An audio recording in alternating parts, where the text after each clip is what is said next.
అందరికీ నమస్కారము. నా పేరు లక్ష్మి. 'సీతారామం' 25వ భాగము. రచయిత కీర్తిరెడ్డి గారు. రాధను చూస్తూ నువ్వు హరి భార్యవా తల్లీ? అని అడుగుతుంది వసంత. అవునండి. హరి భార్యను. రాఘవరాంకు సొంత చెల్లిని అంటుంది రాధ. నేను లలిత కూడా వదిన మరదలు అనుకునే వాళ్ళం. అందుకే లలిత నా కొడుకును అల్లుడులాగా పెంచింది అంటూ కంటనీరు పెట్టుకుంటారు వసంత. మీరు ఇన్ని సంవత్సరాల నుండి ఎందుకు రాలేదు? ఇప్పుడు కొడుకు అని ఎలా తెలిసింది? అసలు మీరు రావటానికి కారణమేంటో తెలుసుకోవచ్చా? అంటూ పిల్లలను బయటకు ఆడుకోమని పంపించి సూటిగా అడుగుతుంది రాధ. తన మనసులో ఉన్న ప్రశ్నలు ఎలా మొదలుపెట్టాలో తెలియక మొహమాట పడుతున్న రామ్ అవన్నీ రాధ అడగడంతో రాధ వైపు కృతజ్ఞత భావంతో చూస్తాడు.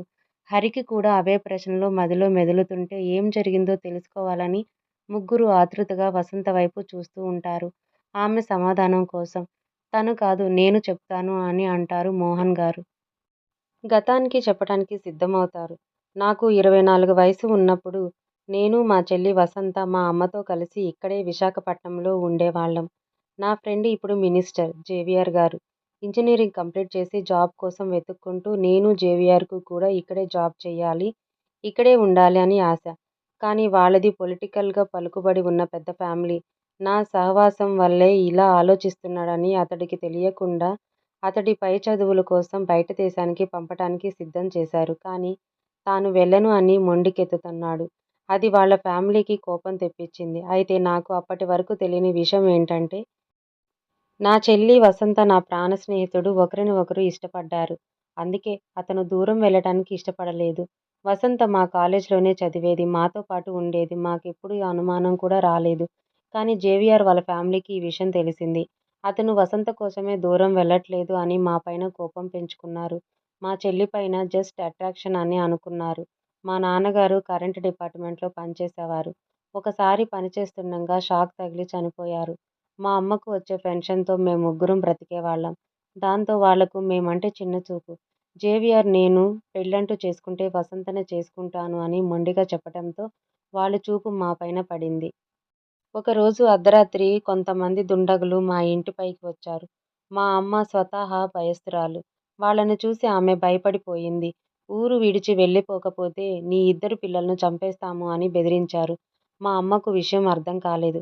కానీ చాలా భయపడిపోయింది. నాకా సమయంలో నా స్నేహితుడి పైన చాలా కోపం వచ్చింది. కోపంలో మనిషి విచక్షణ మరిచిపోతాడు.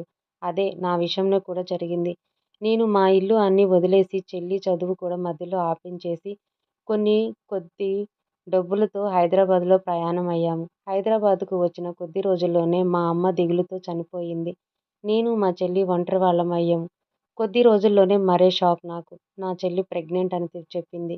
తన బిడ్డకు తండ్రి జేవియర్ అని, తనను అన్ని రకాలుగా మోసం చేశాడని, తమ జీవితాలను స్నేహితుడి ముసుగులో నాశనం చేశాడని నా చెల్లి వసంత నాకంటే ఎక్కువ కోపం పెంచుకుంది ఆయన మీద. అక్కడ చుట్టుపక్కల వాళ్లకు విషయం తెలియకూడదు అని తన ఫ్రెండ్ లలిత దగ్గర ఉంచి నేను హైదరాబాద్‌లోనే జాబ్ చేస్తూ ఉన్నాను. నీవు పుట్టాక మీ అమ్మ తిరిగి హైదరాబాద్‌కు వచ్చేసింది. తను నిన్ను చూస్తూ మామూలు మనిషి అయ్యింది. నీకు 6 నెలల వయసు ఉన్నప్పుడు నాతో పాటు జాబ్ చేసి అతను మీ అమ్మను చూసి ఇష్టపడి పెళ్లి చేసుకుంటా అన్నాడు. మీ అమ్మ అసలు ఒప్పుకోలేదు. కానీ నేను బలవంతం చేశాను. నీ బిడ్డకు తండ్రి లేకుంటే ఎలా? తండ్రి స్థానంలో ఎవరిని చూపిస్తావు? నిన్ను మానసికంగా, శారీరకంగా మోసం చేసిన జానకిరాం కొడుకుగా వీడిని లోకానికి పరిచయం చేస్తావా? లేక నీ కోసం సమాజం కట్టుబాట్లు వదిలి వచ్చేవాడిని తనకు పుట్టబోయే తన పెద్ద కొడుకుగా చూసుకుంటా అనేవాడికి కొడుకుగా పరిచయం చేస్తావో నీ ఇష్టం అని చెప్పా. తను మళ్ళీ అరకు లలిత దగ్గరకు వచ్చి తన చివరి ప్రయత్నం చేస్తాను జానకి రామ్ కోసం అని అడిగింది. కానీ అతడు నీకు కలవకపోయినా, నిన్ను పెళ్లి చేసుకోవడానికి సముఖంగా లేకపోయినా రాగానే పెళ్లి చేసుకోవాలని చెప్పా. అనుకున్నట్టుగానే లలిత, వసంత ఇద్దరూ జానకిరాం కోసం వెతికారు. కానీ తన ఆశ నిరాశ అయింది. అప్పుడు జానకిరాం విదేశాలకు వెళ్ళాడు. వసంత నిరాశతో తిరిగి వచ్చింది. కొద్ది రోజుల్లోనే నేను తన పెళ్లి ముహూర్తం నిశ్చయించి కొడుకుతో పెళ్లిపీటల పైన కూర్చుంటే బాగోదు అని నేను బలవంతంగా నిన్ను తీసుకొచ్చి లలితకు అప్పచెప్పి 1 నెల రోజులు చూసుకోమని, వసు పెళ్లి పనులు అయిపోగానే తిరిగి తీసుకువెళ్తానని నిన్ను మీ అమ్మకు దూరం చేసిన దుర్మార్గుడిని నేనే. నిన్ను మనసారా చూసుకొని ఈ చేతులతో లలిత చేతుల్లో పెట్టాను. 1 నెల రోజుల కోసం మాత్రమే నా అల్లుడు మేనమామకు దూరం అవుతాడు అనుకున్నా. కానీ ఇలా 25 ఏళ్ళు మీ అమ్మ కన్నీరు చూస్తూ నిన్ను మీ అమ్మకు దూరం చేశాను అన్న బాధలో కృంగిపోతూ జీవోత్సవంలా బ్రతకాల్సి వస్తుంది అని అనుకోలేదు. అక్కడ పెళ్లి చాలా ఘనంగా ఏర్పాట్లు చేశారు. అంతా హడావుడిగా జరిగిపోయింది. వారం రోజులు అంతా హడావుడి. బంధువులు, స్నేహితులు అందరి సమక్షంలో ఘనంగా జరిగింది పెళ్లి.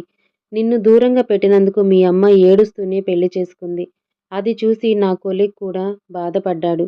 నన్ను కోప్పడి పెళ్లి అయిన 4గో రోజు మీ అమ్మ తన భర్తతో కలిసి నిన్ను తీసుకొని రావటానికి వైజాగ్ బయలుదేరారు. అప్పుడు మాకు చాలా చెడ్డ సమయం ఉండేదేమో. వాళ్ళు ప్రయాణిస్తున్న కారుకు యాక్సిడెంట్ అయింది. అతను స్పాట్‌లోనే చనిపోయాడు. మీ అమ్మ మృత్యువును చూసి వెనక్కొచ్చింది. 6 నెలలు కోమాలో ఉంది. నేను ఒక్కడినే రాత్రి వసు దగ్గర ఉండటం, ఉదయాన్నే మళ్ళీ ఆఫీస్‌కి వెళ్ళడం, రాత్రికి వసు దగ్గర ఉండటం. మా ఇల్లు అమ్మేసి మొత్తం డబ్బులు తన హాస్పిటల్ కోసం వాడాను. చివరికి నా ఆశ ఫలించి ఒకరోజు కోమా నుండి బతికి బయటపడింది. అప్పటికి నిన్ను లలిత దగ్గర వదిలేసి 7 నెలల కాలం గడిచిపోయింది. వసు ఇంకో నెల రోజులకు మామూలు మనిషి అయ్యింది. డిశ్చార్జ్ చేసి ఇంటికి తీసుకొని రాగానే నీ దగ్గరకు తీసుకువెళ్ళమని ఏడ్చి మళ్ళీ ఇద్దరం కలిసి విశాఖపట్నం బయలుదేరాము. ఇక్కడకు రాగానే మాకు తగిలిన ఇంకో దెబ్బ లలిత ఉంటున్న ఇల్లు, తాను నడిపిస్తున్న ఆశ్రమం కాలిపోయింది. దాంట్లో తన భర్త చనిపోయారు. 2 చంటి పిల్లలను తీసుకొని ఎటో వెళ్ళిపోయింది అని వసు అసలు తట్టుకోలేకపోయింది. అక్కడే కుప్పకూలిపోయింది. మళ్ళీ నా చెల్లికి ఏమవుతుందో అనే భయంలోనే వెనుతిరిగి వచ్చేశాం. ఇంటికి వెళ్ళాక నాతో చాలా గొడవ పడింది. తర్వాత నీకోసం, లలిత కోసం వెతుకుతూ ఉంటే మీ నాన్న జానకిరామ్ గారు కలిశారు. నిజానికి ఆయన మాకు జరిగింది ఏదీ తెలీదు. మా చెల్లి పెళ్లి చేసుకుంది అని చెప్పగానే చాలా బాధపడ్డారు. తనను మర్చిపోయింది, మోసం చేసింది, తన కోసం కొద్ది రోజు కూడా ఎదురు చూడలేకపోయింది అని ఆయన వసు పైన కోప్పడ్డారు. కానీ తన భర్త చనిపోయారు అని చెబితే బాధపడ్డారు. నీ గురించి చెప్పి ఇంకా బాధ పెట్టడం ఇష్టం లేక నేను వాళ్ళకు పుట్టిన బిడ్డ గురించి అంటే నీ గురించి ఏం చెప్పలేదు. వసును చూస్తా అని ఆయన అడగలేదు. నేను రమ్మని అనలేదు. అది నేను చేసిన రెండో తప్పు. ఇక్కడికి వచ్చాక జానకిరామ్ గురించి వినడానికి వసు సిద్ధంగా లేదు. ఆయన ఇంటికి వెళ్ళి వాళ్ళని నిలదీశారు. తనను మా ఇంటి కోడలుగా ససేమిరా ఒప్పుకోము అని అన్నారు. ఒక లైన్‌మ్యాన్ కూతురు ఈ ఇంటి కోడలు అవ్వటం కలలో కూడా జరగని పని అని చెప్పారు. ఇదే మీ చివరి నిర్ణయం అయితే నా చివరి నిర్ణయం వినండి. నేను ఇవాల్టి నుండి జానకిరామ్ కాదు. జానకి వసంతరామ్ జేవిఆర్. ఈ జన్మకి తానే నా ప్రేయసి, నా భార్య. నేను ఏ రోజైతే తనకు మనసిచ్చానో ఆ రోజే తను నా భార్య అయ్యింది. ఇప్పుడు మీరు పెళ్లి వద్దన్నా కేవలం ఈ ఇంట్లో తను ఉండదేమో కానీ నా భార్యగా ఎప్పుడూ నా మనసులోనే ఉంటుంది. మీరు నాకు జన్మనిచ్చిన తల్లిదండ్రులు కాబట్టి మీ మాటకు కట్టుబడి ఉంటాను. వసుని మీ కోడలుగా ఈ ఇంటికి తీసుకురాను. కానీ నేను వేరే పెళ్లి కూడా చేసుకోను. ఇది నా నిర్ణయం. ఇందులో ఎలాంటి మార్పు ఉండదు. ఎవరి జోక్యం వద్దు అంటూ తన ప్రేమ వసంత పట్ల నిజమని నిరూపించుకున్నాడు. కానీ ఆయనకు మాపైన కోపం పోలేదు. వసంతకు ఆయన పైన గానీ ఆ తర్వాత కొద్ది రోజుల్లోనే రాజకీయాల్లోకి రాగానే నాకు గవర్నమెంట్ కాంట్రాక్టులు ఇప్పించి నన్ను ఈరోజు ఇలా నిలబెట్టాడు చేశారు. దానికి నేను ఎప్పుడూ ఆయనకు కృతజ్ఞుడినే. ఆయనకు మాపైన కోపం లేదు. తన గురించి తెలిసి తప్పుగా అర్థం చేసుకున్నామని, తనకు ఒక్క మాట చెప్పకుండా ఊరొదిలి పారిపోయామని కోపం. నాతో కూడా అప్పటిలా మాట్లాడడు. ఇటు మీ అమ్మకు నేనంటే కోపం పోలేదు. నిన్ను దూరం చేసింది నేనే అని. నా వసు వెంట చేసి రూమ్‌లోకి వెళ్ళిపోవటం, నా అంతట నేను తినేయటం, నేను వెళ్ళిపోయాక తను ఏదో నామమాత్రంగా తినడం, రోజు రోజుకు తను చాలా కృంగిపోతుంది అని అనిపించింది. నేను పెళ్లి చేసుకుంటే వచ్చే అమ్మాయి వల్ల అయినా తనకు ఈ ఒంటరితనం పోతుందేమో అని ఆలోచించి మాధవిని పెళ్లి చేసుకున్నా. అప్పటికి మళ్ళీ ఆర్థికంగా నిలదొక్కుకోవటం, మా బంధువులు పోటీ పడి మరీ పిల్లనిస్తామన్నారు. నేను అందరిలో పేద పిల్ల, ఒకే కూతురు అయిన మాధవిని పెళ్లి చేసుకొని తనతో కాపురం చేశాను. మాకు దివిజ పుట్టింది. ఆ పసిదాని వల్ల వసులో కొద్దిగా మార్పు వచ్చింది. కానీ పూర్తిగా మారలేదు. నా కొడుకు వచ్చే వరకు బ్రతికుండాలి, అందుకే తింటాను అంటూ ఒక పూట తిండి తిని తన రూమ్ ఎప్పుడో ఒకసారి హాల్‌లో కూర్చోవటం తప్ప గడప దాటి బయటకు రాలేదు. మళ్ళీ నీకోసం ఇవాళ ఊరు దాటింది రాఘవ. నేను నా చెల్లికి అన్యాయం చేసిన దుర్మార్గుణ్ణి. పసిబిడ్డకు తల్లిని దూరం చేసిన దౌర్భాగ్యుణ్ణి. తల్లికి బిడ్డ దూరమైతే ఉండే బాధేంటో నాకు తెలియాలి అని దేవుడు నా బిడ్డను మాయం చేశాడు. ఇదంతా దేవుడి లీల కాకుంటే మరేంటి? ఎప్పుడో తప్పిపోయిన నీ దగ్గరికి నా కూతురు మతి తప్పి రావటమేంటి? ఆ కూతురు నిన్ను పెళ్లి చేసుకోవటమేంటి? మళ్ళీ నీవు నా ముందుకు వచ్చినా నేను నిన్ను గుర్తుపట్టకపోవటమేంటి? నీవు మళ్ళీ కాశ్మీర్‌లో కలవగానే నా కూతురు పాత జ్ఞాపకాలతో సతమతమవుతూ వచ్చినప్పటి నుండి రూమ్ వదిలి బయటికి రావట్లేదు. దివి ఫ్రెండు ఇందుని గురించి మధుతో చెప్తుంటే వసు విని కళ్ళు తిరిగి పడిపోయింది. డ్రైవర్ సాయంతో మధు వసుని హాస్పిటల్‌కి తీసుకువెళ్ళింది.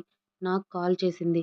నేను హాస్పిటల్‌కి వెళ్ళాక స్పృహలోకి రాగానే నువ్వు మేము ఎన్నో ఏళ్లుగా వెతుకుతున్న రాఘవే అని చెప్పింది. అప్పుడు నాకు నీ రూపం గుర్తుకు వచ్చింది. నీవు అచ్చంగా అచ్చుగుద్దినట్టు జానకిరాం లాగానే ఉన్నావ్. నేను ఆ రోజు కోపంలో ఉండి నిన్ను సరిగ్గా గమనించలేదు. నిన్ను ఒకావిడ పెంచారు. మీ అమ్మ కావాలి అని నిన్ను వదిలేయలేదు అని నీవు ఎన్ని చెప్పినా నాకు తట్టలేదు. అప్పుడే నేను కోపంతో కాకుండా నిన్ను సరిగా చూసుంటే నీవు మీ అమ్మని ఇంకా కొంచెం ముందే చేరుకునేవాడివి. నేను చెప్పింది నిజం బాబు. ఇందులో ఎవరిదైనా తప్పు ఉంది అంటే అది కేవలం నాది మాత్రమే. మీ అమ్మ తెలిసి నిన్ను వదిలిపెట్టలేదు. మీ నాన్నకసలు నువ్వు ఉన్నావన్న విషయమే ఇప్పటివరకు తెలీదు. ఇంకా నేను నిన్ను కావాలని దూరం చెయ్యలేదు. నా కూతురి పైన ప్రమాణం చేసి చెప్తున్నానంటూ కన్నీళ్లు పెట్టుకుంటారు మోహన్ గారు. మోహన్ గారు చెప్పింది వింటూ అలాగే కొయ్యబారిపోతుంది రాధ. హరి పరిస్థితి ఇంచుమించు అలాగే ఉంటుంది. రామ్ కొద్దిగా తేరుకొని నేను మిమ్మల్ని ఒకసారి మనస్ఫూర్తిగా కౌలించుకోవచ్చా అండి? అని అడుగుతాడు రామ్ వసంతను చెమ్మగిలిన కళ్ళతో చూస్తూ. అంతే. వసంత ఒక్క ఉదుటున లేచి వచ్చి రామ్‌ను తన కౌగిలిలో బంధించి కన్నా నేను మీ అమ్మను అండీ కాదు అమ్మా అని పిలువు. కాదు అమ్మా అని పిలుపు ఇప్పటికి కొన్ని లక్షల సార్లు ఎవరో వాళ్ళ అమ్మను పిలిస్తే నేను పలికాను. నిద్రలో కూడా నువ్వు పిలిచినట్టు కలలు కని నిద్రలో లేచి వెతుక్కునేదాన్ని. నా కొడుకు నా కోసం వెతుకుతూ వచ్చాడు అని ఇప్పుడు నీ ముందు ఉంటే కూడా ఇలా పిలవకుండా ఉండకు. నేను అన్ని రోజులు బ్రతికి ఉన్నది నీ పిలుపు కోసం. నా చేతుల్లో నిన్ను పట్టుకొని నీ స్పర్శ అనుభవించటానికే కన్నా. నేను పరాయిదాన్ని కాదు పర్మిషన్ అడిగి దగ్గరికి రావటానికి. నాకు ఉన్న ఒకే ఒక బంధం నువ్వు నాన్న. నా ప్రాణం నిలిపి ఉంచుకున్నదే నీకోసం. ఆ యాక్సిడెంట్ అయినప్పుడు స్పృహ తప్పే ముందు కూడా నిన్ను బతకాలి నన్ను బతికించు భగవంతుడా అని దేవుడికి మొక్కుకున్నా. నా కొడుకు అనాథ అవ్వొద్దు అని నా ప్రాణం నిలుపుకొని వచ్చాను. కానీ ఆ పైవాడు నాకు ప్రాణభిక్ష పెట్టి ప్రాణం లేని శవంలాగా బ్రతకమని చెప్పించాడేమో. ఎవరి కోసమైతే నేను ప్రాణాలు నిలుపుకొని వచ్చానో వాడినే నాకు కనిపించకుండా చేశాడు. లలిత వాళ్ళ నాన్న రిటైర్ అయ్యాక ఒక ఆశ్రమం మొదలుపెట్టాడు. అమ్మా నాన్న లేని పిల్లలను ఆయన తెచ్చి స్కూలుకి పంపి వాళ్ళ బాధ్యత తీసుకున్నాడు. నేను లలిత ఆదివారం రోజు వాళ్ళను చూసుకునేవాళ్ళం. అంకుల్‌కు రెస్ట్ ఇచ్చి ఆ రోజంతా ఆ పిల్లలతో గడిపేవాళ్ళం. ఆశ్రమంలో దాతగా ఉన్న ఒకరు లలితను ఇష్టపడి అంకుల్ ఆదర్శం నచ్చి రిజిస్టర్ ఆఫీసులో పెళ్లి చేసుకున్నారు. వాళ్ళ పెళ్లి జరిగాక అతను కూడా ఆశ్రమంలోనే ఉండి సాయంత్రం ఆఫీసు నుండి వచ్చి అంకుల్‌కు సాయం చేసేవారు. కొద్ది రోజుల్లోనే లలిత ప్రెగ్నెంట్ అయింది శుభవార్త మా అందరి ఆనందాలకు హద్దుల్లేవు. అలా మేము సంతోషంగా ఉండటం దేవునికి నచ్చలేదేమో లేదా ఎవరిదైనా దృష్టి పడిందో ముందు అంకుల్ హార్ట్‌అటాక్‌తో పోయారు. ఆ తర్వాత మేము ఊరు వదిలి వెళ్లాల్సొచ్చింది. మళ్ళీ వచ్చి చూసేసరికి మా అందమైన పొదరిల్లు లాంటి ఆశ్రమం బూడిద కుప్పగా మారింది. లలిత భర్త లోపల ఉన్న పిల్లలను కాపాడబోయి తానే కాలి బూడిదయ్యాడు. పిల్లలు ఇద్దరిని తీసుకొని లలిత విశాఖపట్నం వదిలి ఎటు వెళ్ళిందో మాకు తెలీదు. ఇన్ని దెబ్బలు తగిలినా ఏ మొండి ప్రాణాన్ని నిలుపుకున్నది నిన్ను చూడటానికే కన్నా. ఆశ్రమంలో ఉన్నప్పుడు పిల్లలు ఒక్కొక్కరు తమ వాళ్ళను తలుచుకుంటూ ఉండేవాళ్ళు.